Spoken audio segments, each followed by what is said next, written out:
Assalamualaikum warahmatullahi wabarakatuh.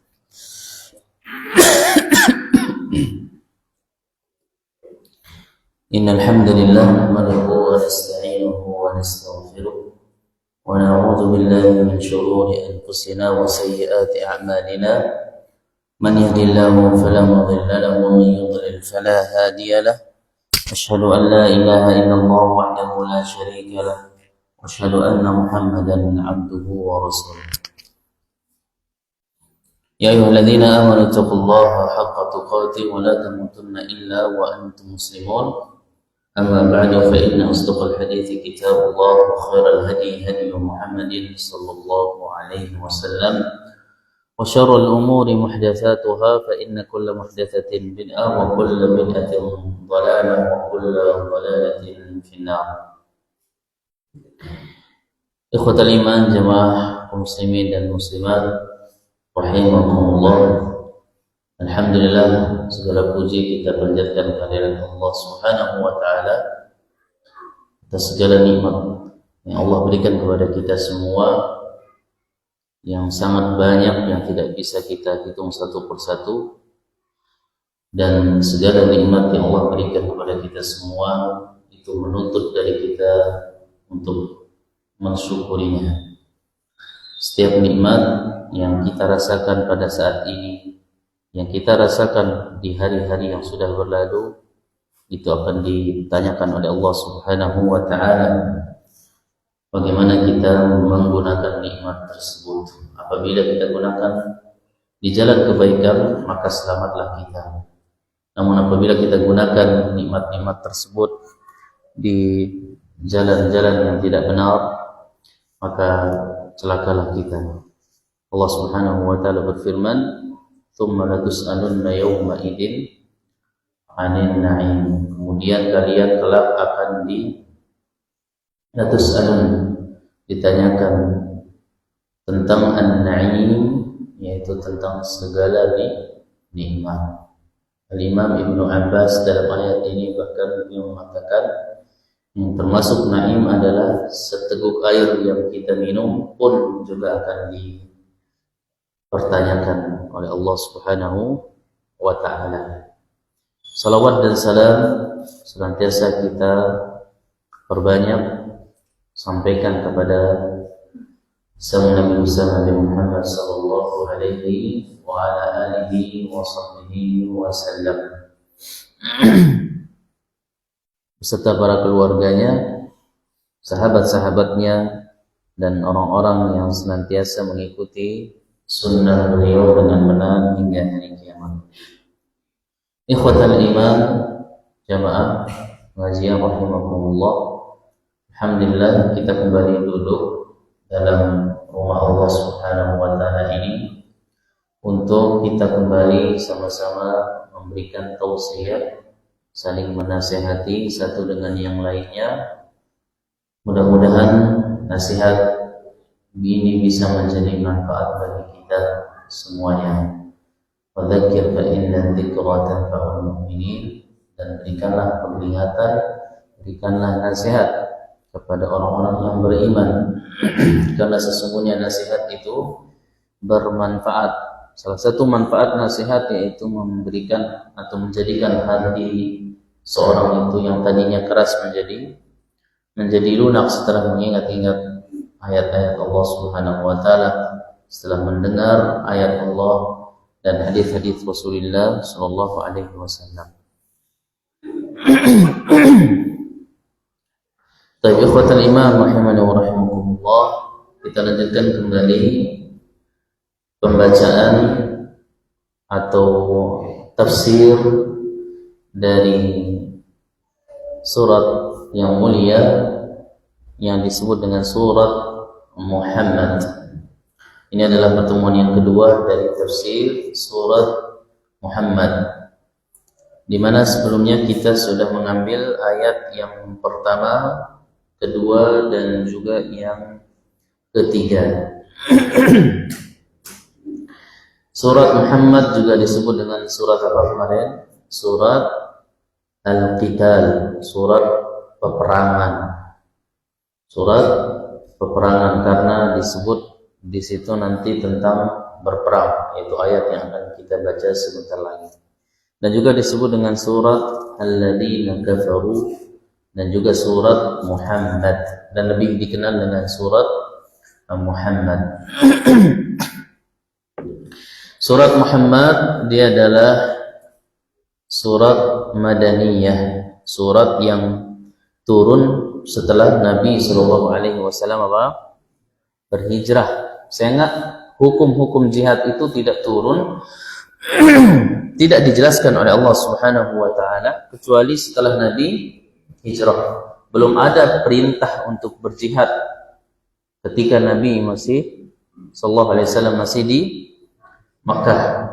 Nabi belum diizinkan untuk berjihad ketika masih di Makkah. Baru setelah beliau hijrah ke kota Madinah, disitulah Allah Subhanahu Wa Taala turunkan ayat-ayat mengenai hukum jihad. Salah satu di antaranya di dalam surat ini.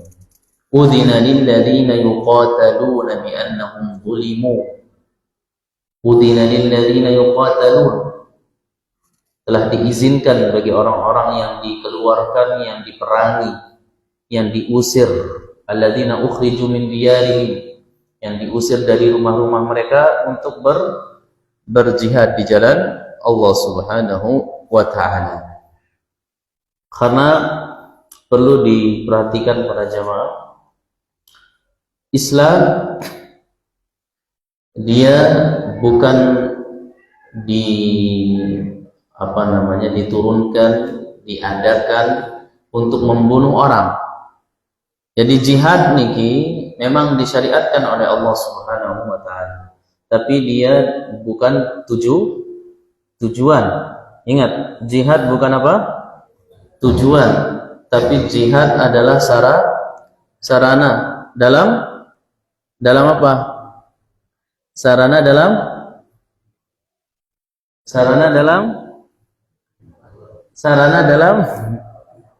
dakwah. Sarana atau berdakwah. Sarana dakwah jihad itu. Makanya kata Nabi SAW, umirtu an uqatilan nas. Aku diperintahkan untuk memerangi manusia, berperang dengan manusia. Hatta yashhadu la ilaha illallah. Sarana. Saya disuruh menggunakan sarana jihad ini oleh Allah supaya mencapai misi yang sangat mulia, yashhadu an la ilaha illallah. Jadi dia sarana. Dan jihad pun bukan sarana yang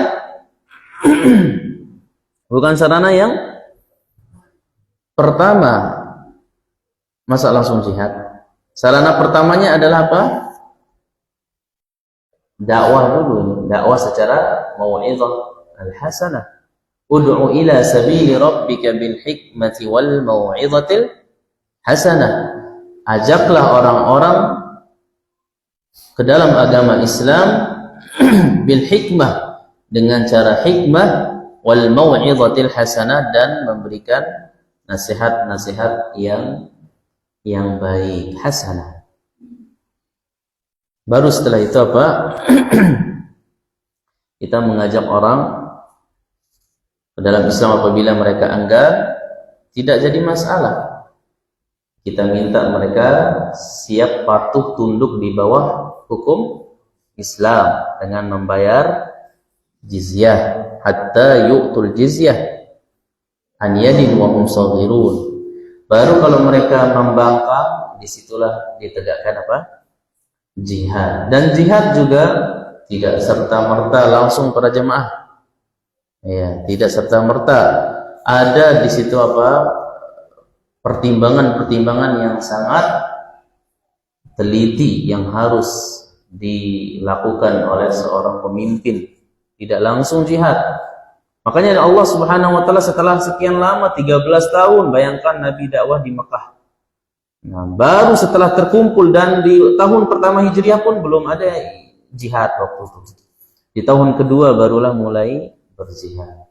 Dan tidak serta-merta langsung Nabi sallallahu alaihi wasallam disuruh untuk membebaskan kota Mekah.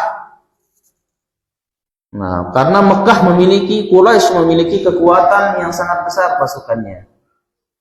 Setelah berapa tahun kira-kira itu, setelah terkumpul pasukan yang besar dari Rasulullah SAW, baru Nabi mengumumkan untuk membebaskan kota Mekah, menaklukkan kota Mekah. Lalu setelah lama itu Nabi mengumpulkan pasukan. Nah, Fathu Mekah, pembebasan kota Mekah itu tahun 8 Hijri. Nabi hijrah tahun pertama, berarti berapa tahun ngumpulin pasukan? 8 tahun. Jadi butuh proses. Jihad itu membutuhkan proses dan banyak syarat-syaratnya.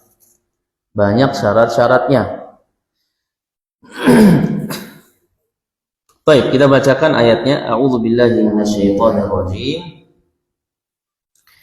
Allah Subhanahu wa taala berfirman, "Fa idza laqitumul ladzina kafaru fadarbar riqab."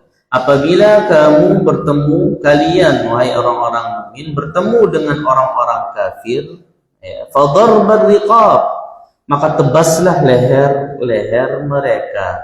Hatta idza athkhantumuhum, sehingga apabila kalian telah mengalahkan mereka, telah banyak membantai mereka, fashuddul wathaq, maka tawanlah mereka. Fa imma mannan ba'du wa imma fidaan. Setelah kalian tawan mereka, barulah setelah itu kalian diberikan pilihan, antah kalian bebaskan secara cuma-cuma, wa imma fidaan, atau menerima tebusan. Hatta taba'al harbu awzaraha, sampai perang itu berakhir. Dzalik, yang demikian itu hukum-hukum yang tadi. Walau yasha'ullah, apabila Allah menghendaki, lantasara minhum, niscaya Allah sangat bisa untuk membinasakan mereka. Tanpa ada jihad pun Allah mampu untuk menenggelamkan orang kafir, ya. Untuk membinasakan orang kafir. Akan tapi Allah syariatkan kita jihad. Buat apa? Walakin liyabluwa ba'dakum bi ba'd. Allah syariatkan jihad itu untuk menguji sebagian kalian dengan sebagian yang lain, menguji orang beriman dan menguji orang-orang kafir itu. Walladzina qutilu fi sabilillah, dan orang-orang yang terbunuh di jalan Allah, yang gugur mati syahid di jalan Allah, falayyudilla a'malahum, tidak akan Allah Subhanahu wa taala tidak akan menyia-nyiakan amal mereka. Ini bunyi ayatnya. Perhatikan sekarang. Mari kita tadabburi para jamaah. Di awal ayat Allah Subhanahu wa taala mengatakan, fa idza laqitumul ladzina kafaru. Perhatikan. Apabila kalian bertemu dengan orang-orang kafir, fadarbar riqab, maka langsung tebas leher mereka. Ini keras sekali ayatnya kan? Coba perhatikan. Apabila kalian bertemu dengan orang kafir, fa itu jawab syarat, langsung tebas leher mereka. Siapa orang kafir yang dimaksud? Orang kafir itu secara garis besar para jamaah ada dua. Tadi orang kafir secara garis besar ada dua. Yang pertama ahlul kitab. Siapa? Ahlul kitab. Perhatikan jangan sampai salah paham ini. Nanti pulang-pulang langsung jihad. Jangan salah paham kayak saya pulang-pulang bareh mati dia dengan kafir. Ahlul kitab. Siapa ahlul kitab? Yahudi dan Nasrani. Yahudi di sini mungkin nggak ada di Lombok. Tapi Nasrani banyak. Banyak nggak Kristen di Mataram tuh kita lihat. Bahkan ada gereja. Ya. Dan yang kedua, orang kafir yang model kedua adalah penyembah berhala, apapun jenis agamanya. Allah Subhanahu wa taala berfirman, "Innal ladzina kafaru min ahlil kitabi wal musyrikin fi nari jahannam khalidina fiha ulaika hum syarrul bariyah." Sesungguhnya orang kafir dari kalangan ahlul kitab dan dari kalangan musyrikin penyembah berhala. Sebutlah apapun itu nama agamanya. Hindukah itu atau apalagi Buddha, Konghucu dan agama-agama yang lainnya penyembah berhala. Kalau ateis, masuk dalam kategori apa dia? Saudara ateis para jemaah? Apa? Tidak mengaku adanya Tuhan. Nah ini kira-kira masuk dalam mana ini? Ahlul kitab atau penyembah berhala? Memberi ini dengan dia mengaku arah Tuhan, dia percaya arah Tuhan. Mereka ini penyembah berhala. Berhala mereka apa? Akal. Sembah akal. Mereka menuhankan akalnya. Mereka membesar-besarkan akalnya. Sombong dengan akal yang dia miliki, merasa diri paling pintar. Enggak, saya enggak percaya ada Tuhan. Mana buktinya? Itu justru mereka adalah orang yang paling bodoh sebenarnya. Itulah orang kafir ada dua secara garis besar. Nah, lebih spesifik lagi, orang kafir itu ada 4. Kalau lebih khusus lagi, kalau kita mau pelajari lebih dalam, orang kafir itu ada 4 model, tanpa dilihat dia ahlul kitab ataupun penyembah berhala, tapi dia ada 4 model. Kalau ditinjau dari yang mana yang boleh dibunuh dan tidak boleh dibunuh. Kalau yang tadi secara garis besar. Nah sekarang kalau kita lihat mana yang boleh dibunuh, mana yang tidak boleh dibunuh, maka kita bagi orang kafir niki menjadi berapa? Jadi 4. Nah sudah kita ambil di pelajaran tentang dosa-dosa besar kalau tidak salah. Yang pertama apa? Kafir mu'ahad misalnya. Mu'ahad itu apa? Kafir yang mengambil perjanjian damai dengan pemerintah Islam. Perjanjian damai artinya dia di negara sebelah misalnya, tapi ada perjanjian damai, genjatan senjata, nggak boleh berperang bersama mereka, maka kita nggak boleh perang sama orang-orang kafir tersebut. Perjanjian damai. Sebagaimana dahulu Nabi SAW pernah berjanji mengadakan perjanjian damai dengan orang-orang kafir Quraisy. Yang kedua, kafir dhimmi. Kafir dhimmi ini yaitu kafir yang hidup tunduk di bawah pemerintahan Islam, yang dimana mereka rela membayar apa namanya tadi? Jizyah, istilahan pajak, tapi khusus pajak dengan kafir. Nah, kalau yang tadi mu'ahad boleh nggak dibunuh? Tidak boleh. Yang sama dengan yang kedua, dhimmi, boleh dibunuh tanpa melihat apapun agamanya, mau dia Hindu, Buddha. Kalau dia dhimmi, ya, tunduk di bawah pemerintahan Islam, membayar jizyah, ya, maka tidak boleh dibunuh. Bahkan kata Nabi SAW tentang mu'ahad dan dhimmi, man qatala mu'ahadan atau man qatala dhimmiyan lam yarih raihatal jannah, maka dia tidak akan mencium aroma surga. Maka kita yang berdosa justru. Yang ketiga namanya kafir apa? Masih ingat? Ya, nanti harfi yang belakangan. Musta'man atau musta'min juga boleh. Apa itu kafir musta'min ini? Yang diberikan jaminan keamanan oleh pemerintah. Nah, kafir-kafir yang ada di Indonesia ini dia masuk dalam kategori yang mana? Musta'min. Bukan dhimmi mereka ini. Dhimmi itu tunduk di bawah hukum Islam. Sementara negara kita hukumnya masih belum banyak hukum. Ada hukum Islam, tapi tidak banyak hukum Islam yang diterapkan. Bukan kafir mu'ahad juga, tapi mereka musta'man, dilindungi sama perintah. Berarti boleh atau tidak kita bunuh mereka? Tidak terganggu. Nah, boleh nggak kita praktekkan ayat yang tadi, apabila kalian bertemu dengan kafir, maka tebas leher mereka? Boleh nggak? Apa? Nggak boleh ya, jangan salah paham.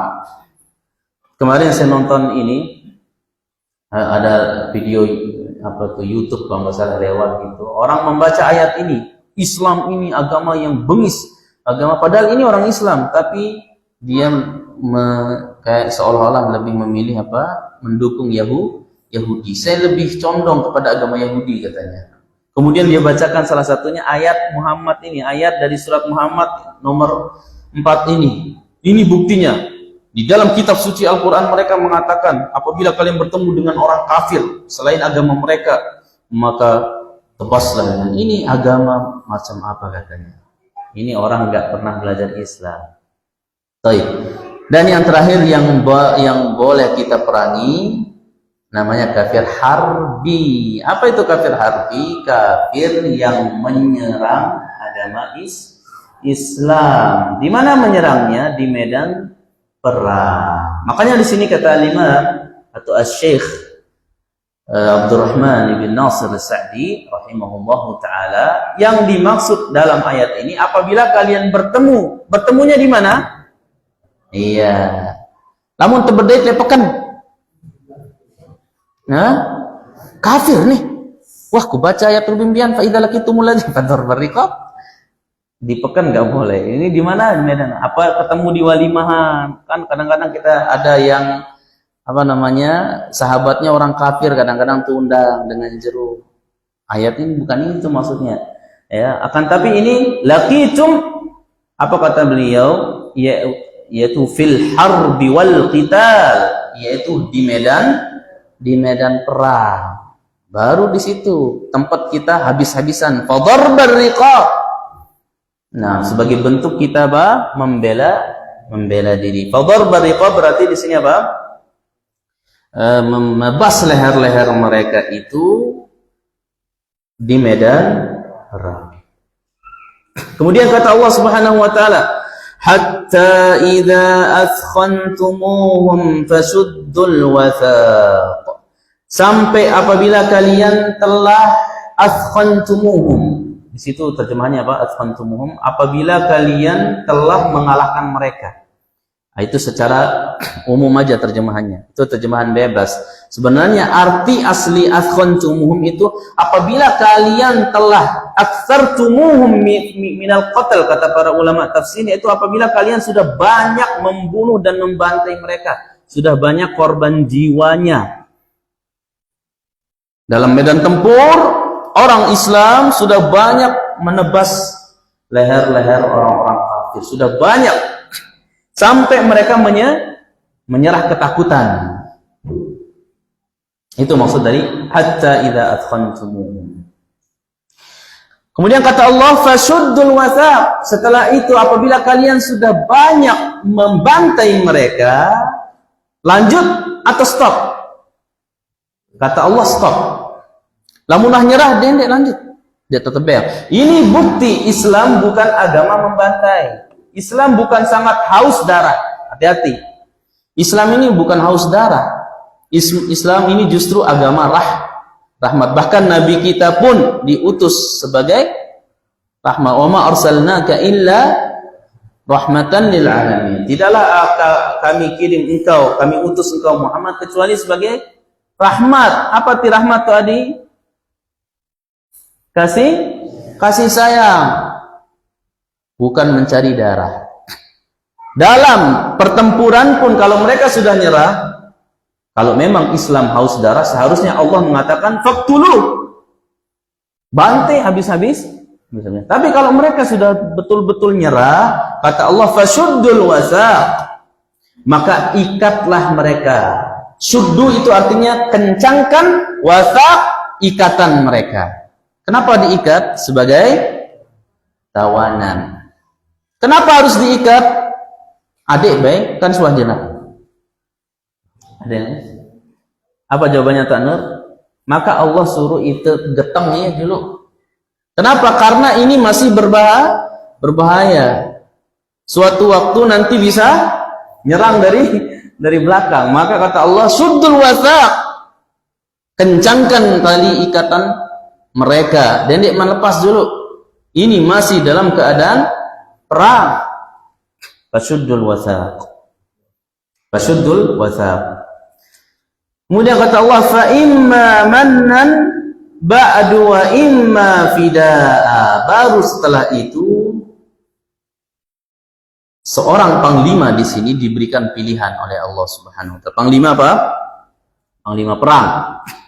Dalam hal itu diberikan pilihan. Kalau sudah menjadi tawanan, maka ada kemungkinan di situ kita diberikan pilihan oleh Allah. Kata Allah, fa imma mannan, entah kalian mau membebaskannya secara cuma-cuma, atau ba'du wa imma fidaan, atau kalian menerima tebusan.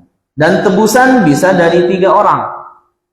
Tebusan bisa dari diri orang itu sendiri yang sedang ditawan, atau bisa tebusan dari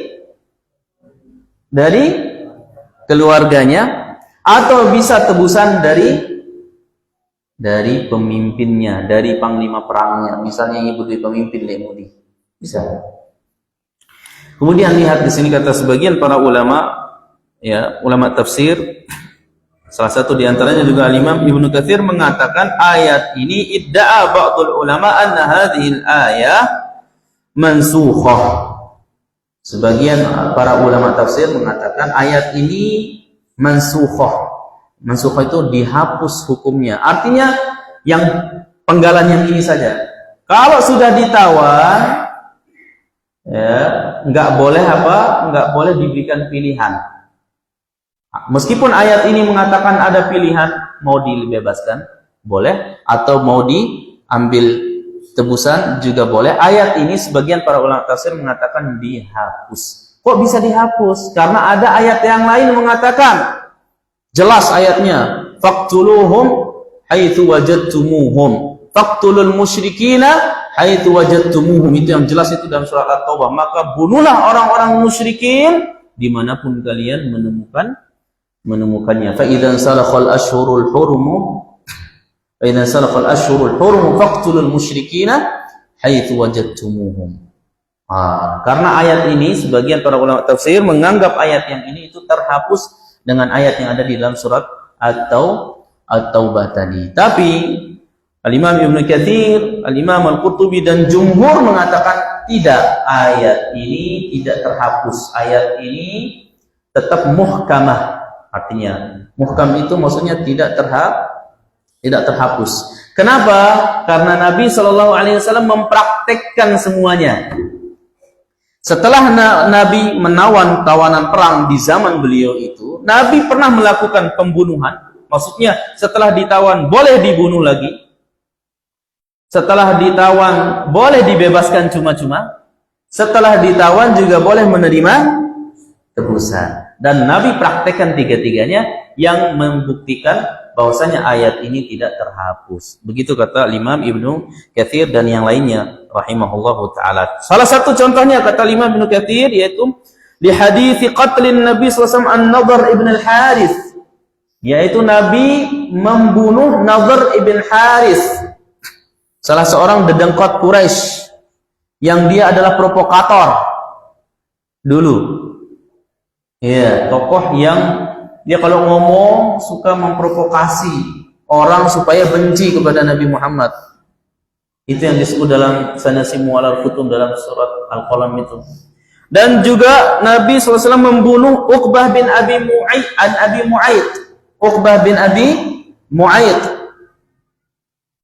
dedengkot Quraisy juga yang pernah menaburi kotoran di atas kepalanya Rasulullah SAW ketika Nabi SAW sedang sujud di depan Ka'bah. Lalu Fatimah putri beliau datang membersihkan kepala bapaknya Sallallahu Alaihi Wasallam. Uqbah bin Abi Mu'aid ini ditawan di perang Badar dan dibunuh oleh Rasulullah SAW. Saking besar kejahatannya. Kemudian ada yang Nabi SAW lepaskan cuma-cuma juga. Ya, disebut di sini yaitu seperti Sumamah ibn Utsal di Rasulullah sallallahu alaihi wasallam hina qala lahu ma indaka ya Sumamah in taqtul taqtul dadamin wa in tamnun tamnun ala syakirin wa in kunta turidul mal fasal tuqa minhu ma syi'ta. Sumamah bin Utsal, orang dari Yaman, lewat dari Madinah, ditawan Rasulullah sallallahu alaihi wasallam. Ini kepala suku. Nabi sallallahu alaihi wasallam bertanya kepada Sumamah, "Wahai Sumamah, apa informasi yang engkau bawa?" Maka Sumamah mengatakan, "Wahai Muhammad, kalau engkau mau bunuh saya, silahkan bunuh. Nanti kaumku pasti akan membalaskan dendamku, karena saya orang yang terpandang. Apabila engkau ingin bebaskan saya, maka aku adalah engkau membebaskan orang yang pandai berterima kasih," kata beliau. Kemudian, "Wa in kunta turidul mal," apabila engkau ingin harta wahai Muhammad, maka mintalah, aku akan memberikan sebanyak-banyaknya. Karena dia adalah kepala suku. Siapa? Sumamah bin Utsal. Di hari kedua Nabi tanya, jawabannya sama. Di hari ketiga Nabi tanya, jawabannya sama. Dan di hari ketiga Nabi SAW menyuruh para sahabat untuk melepaskannya. Di mana Sumamah bin Utsal pada saat itu terikat di salah satu tiang Masjid Nabawi. Nabi SAW berkata kepada sahabatnya, "Wahai sahabat, lepaskan Sumamah." Dilepaslah Sumamah bin Utsal secara apa?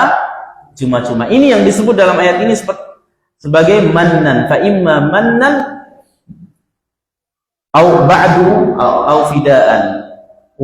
Fa imma mannan ba'du wa imma fidaan. Engkau diberikan pilihan, membebaskan secara cuma-cuma atau mengambil tebusan. Nah, Sumamah dibebaskan secara cuma-cuma. Akhirnya Sumamah keluar dari kota Madinah mencari tempat mandi. Di situ beliau mandi, kemudian balik ke hadapan Rasulullah sallallahu alaihi wasallam dan langsung masuk Islam. Asyhadu an la ilaha illallah wa asyhadu anna Muhammadan Rasulullah. Nabi sallallahu alaihi wasallam bertanya, "Wahai Sumamah, maka ndeklah ngarugin tamu Islam. Kenapa harus sekarang?" "Wahai Rasulullah, aku tidak ingin masuk Islam kemarin karena aku tidak ingin orang beranggapan aku masuk Islam karena ingin menyelamatkan diri sendiri. Oh, ingin selamat ya buat tamu Islam. Saya tidak ingin. Saya ingin menepis anggapan-anggapan itu. Makanya sekarang setelah engkau bebaskan aku secara cuma-cuma ya Rasul, aku masuk Islam sekarang. Padahal aku bisa pulang langsung ke Yaman." Beliau pulang ke Yaman, mampir di Mekah, maka dikatakan oleh orang-orang Quraisy, "Sobauta, engkau sudah sobi, engkau sudah murtad dari agama nenek moyang." Tapi apa kata Sumamah? "La, saya tidak murtad, akan tapi ini aslamtu, aku sudah masuk Islam." Kemudian dia bersumpah, "Demi Allah, aku tidak akan memberikan kurma sedikit pun, sebutir pun kurma dari tempatku, saya tidak akan kirimkan kepada penduduk Mekah kecuali atas izin dari Rasulullah SAW." Itu Sumamah. Kemudian wau fidaan, atau mengambil tebusan.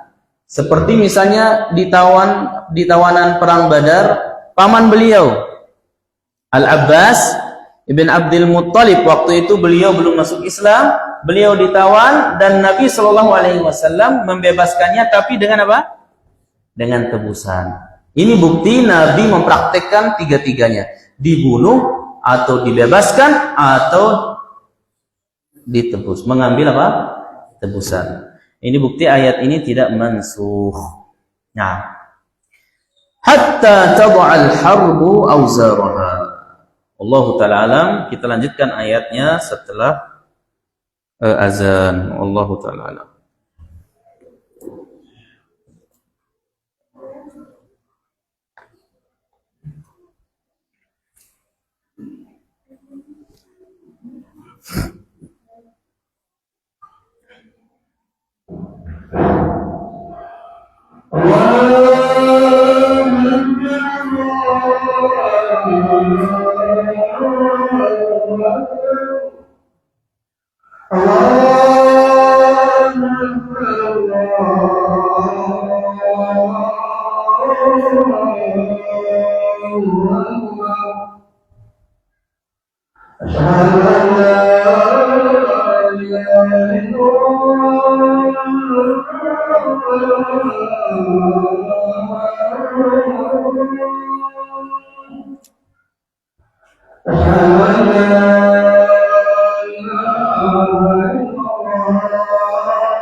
La ilaha illallah.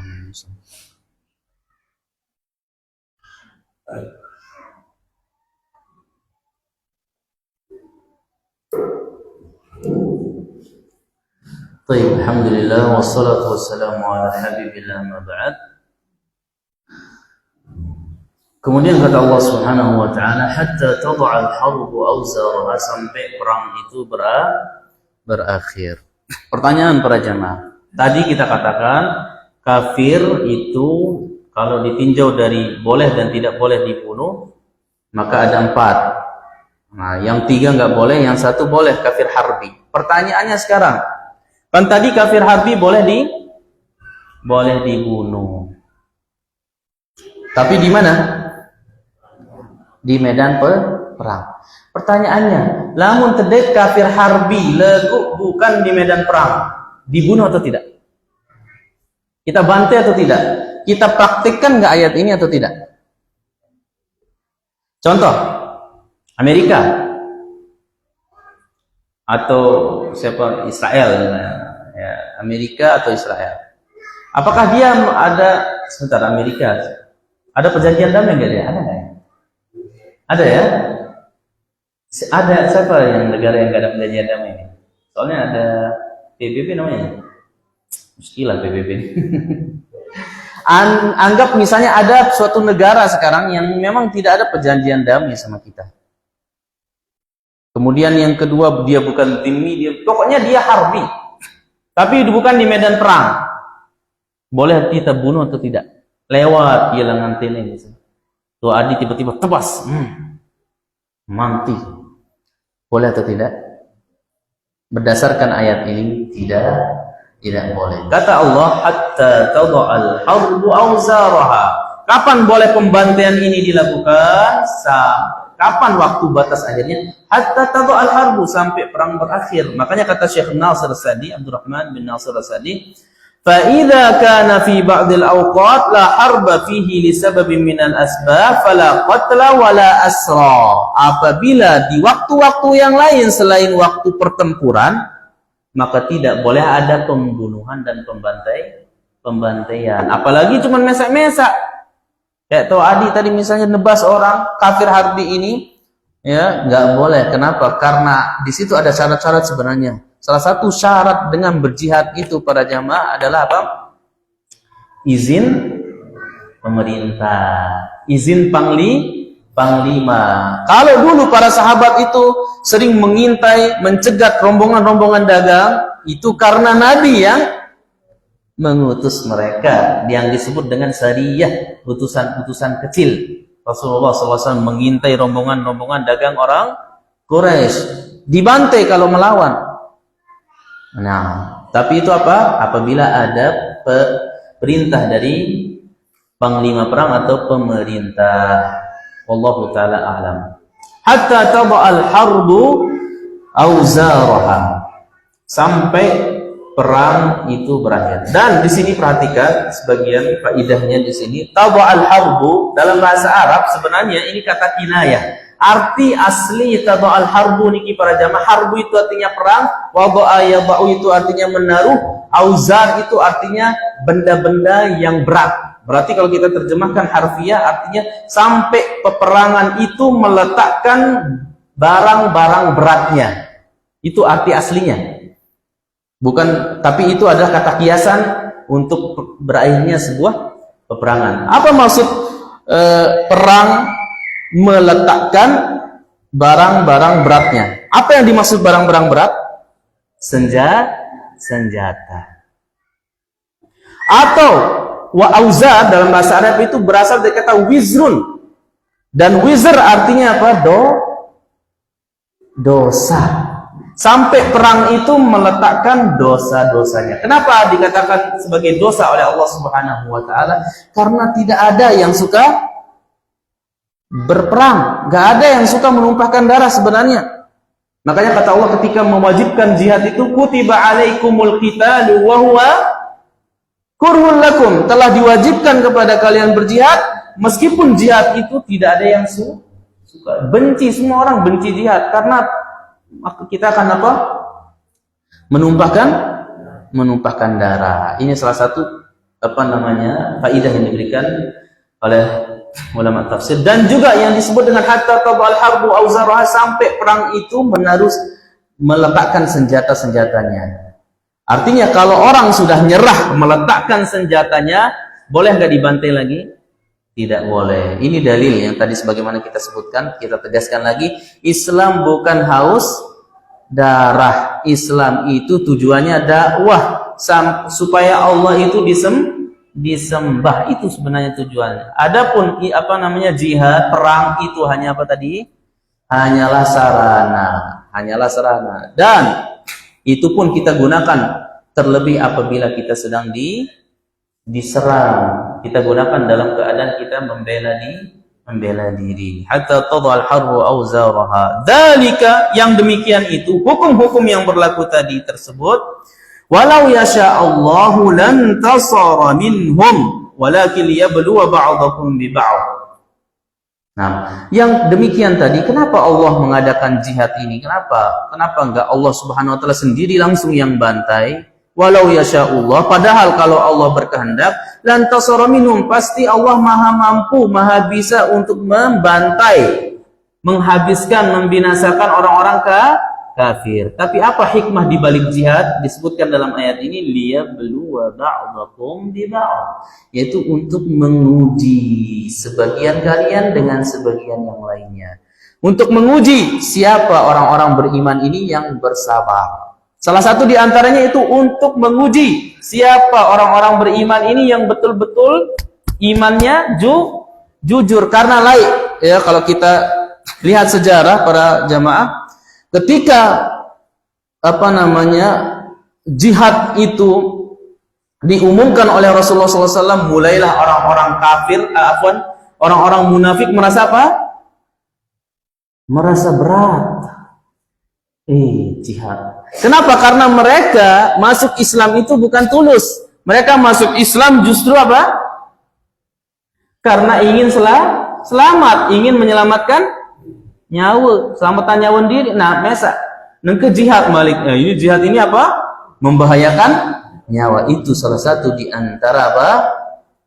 Hikmah disyariatkannya berjihad. Liyabluwa ba'dakum, untuk menguji mana yang benar imannya, mana yang imannya bohongan.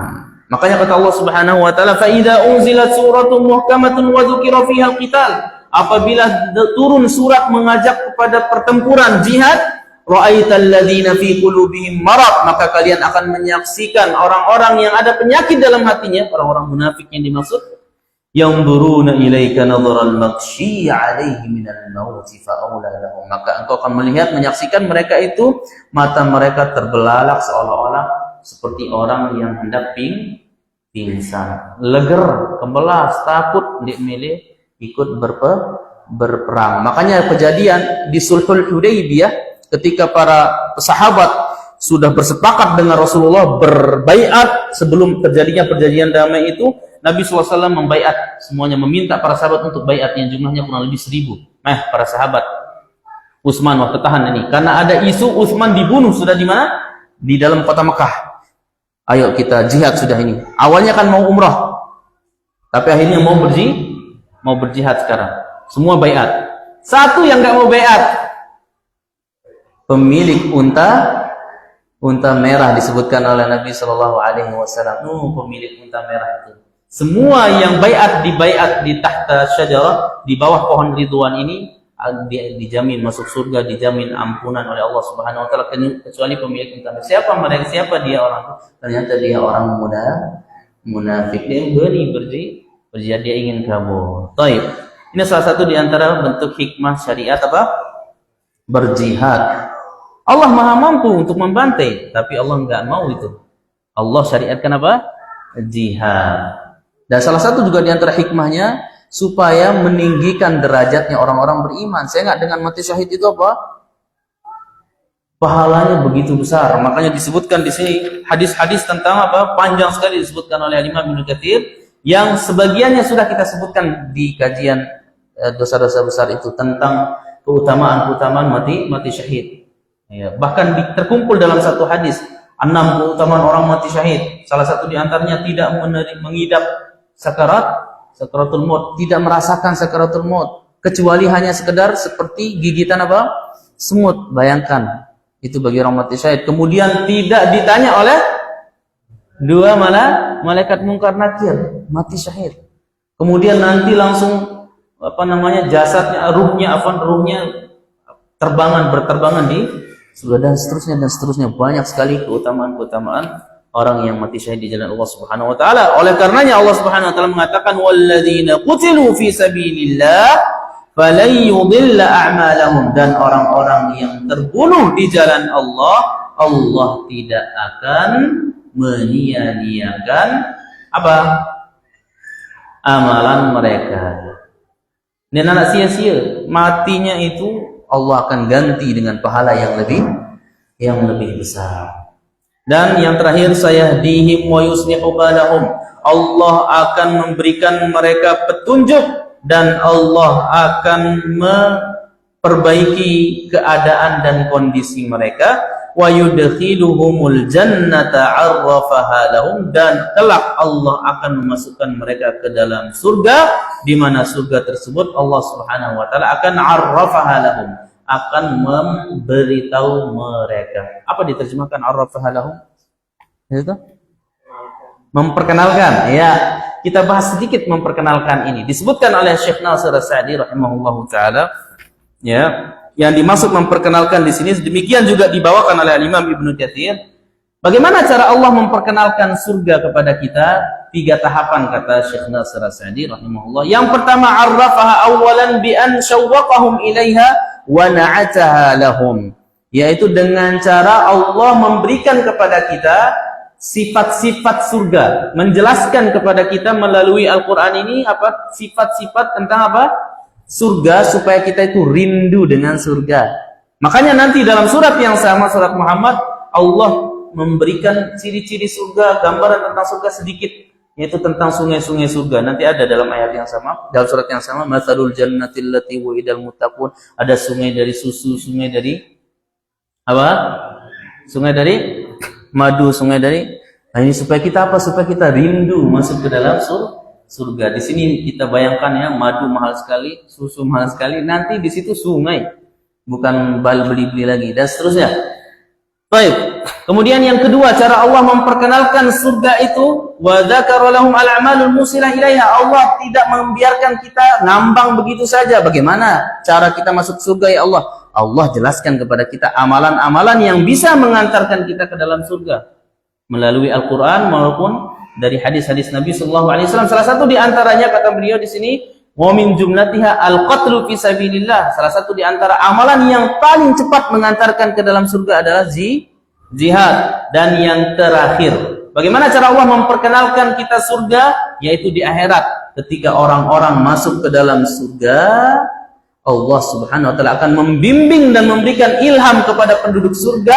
Tidak perlu nanya repot-repot, "Mbak tahu balen kulit surga?" Enggak perlu. Langsung dengan ilham dari Allah kita tahu alamat rumah kita di mana?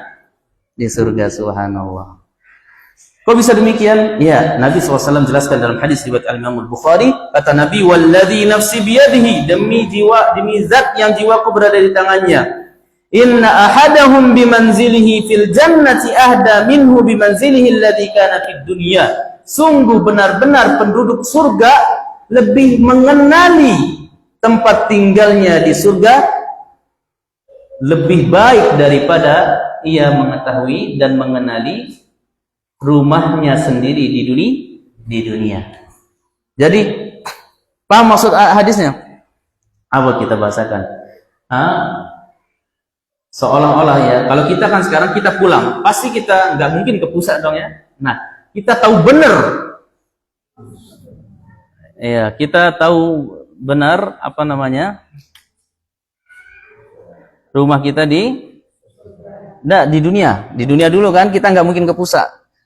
Dan di surga kata Nabi Shallallahu Alaihi Wasallam, justru di surga itu lebih tidak akan nyasar lagi. Kata Nabi Shallallahu Alaihi Wasallam tadi, sungguh penduduk surga lebih kenal rumahnya di surga dari sekedar mengenali rumahnya di dunia ini. Ini maksud dari ayat wa yudkhiluhumul jannata 'arrafaha lahum. Demikian para jamaah kajian singkat tafsir kita pada malam ini, mudah-mudahan barokah, mudah-mudahan ada manfaatnya. Wallahu taala alam wa sallallahu ala nabiyyina Muhammadin wa ala alihi wa sahbihi wa akhiru da'wana anil hamdulillahi rabbil alamin. Subhanakallahumma wa bihamdika asyhadu an la ilaha illa anta astaghfiruka wa atubu ilaik. Wassalamu alaikum warahmatullahi wabarakatuh.